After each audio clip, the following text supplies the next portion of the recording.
दुनिया में जदीद शयूं अचण सां सकाफ़ती शयूं तब्दील नाहिनि थींदियूं। ईअं दुनिया जे सभ खां क़दीमी असारनि वारे शहर मोइन जे दड़े मां मिलंदड़ ठिकरनि जे सामान मां उहो ई पतो आसानी सां लॻाए सघिजे थो त कुंभार को कम बि सदियुनि जो इतिहास रखे थो।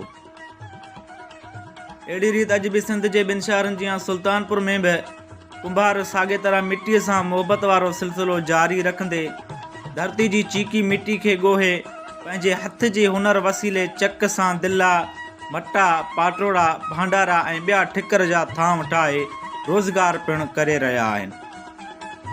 ऐं इन सां गॾु पंहिंजे क़दीमी हुनर ज़रिए सिंध जे सकाफ़ती रंगनि खे मुख़्तलिफ़ तरीक़नि सां उजागर करे रहिया आहिनि, जेको कुंभार को कमु अॼु बि आबाद आहे।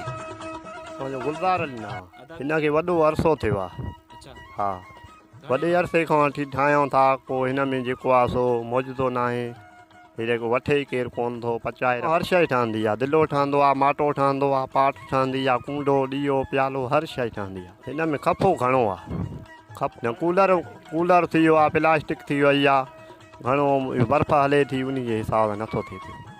इहे दिले जी ढकणी आहे, दिले ते ईंदी आहे।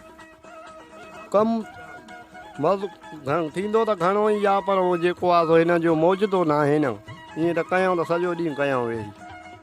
पर हिन जदीद दौर अचण सां ई मार्केट में प्लास्टिक, जिस्त, शीशे, स्टील जा थांव, फ्रिज ऐं कूलर जे आम थियण सबबि कुंभार खे हुनर जी अहमियत ॾींहों ॾींहुं घटि पई वञे, जंहिं सबबि कुंभार कमु फाकाकशी वारी ज़िंदगी गुज़ारण ते पिणु मजबूर आहिनि।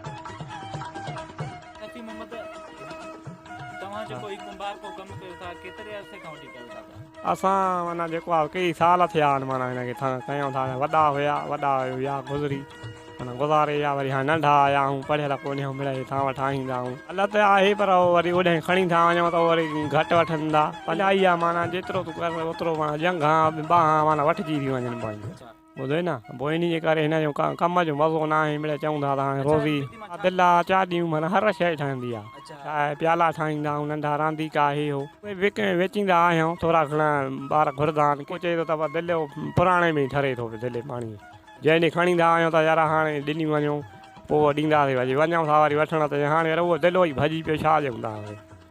पोइ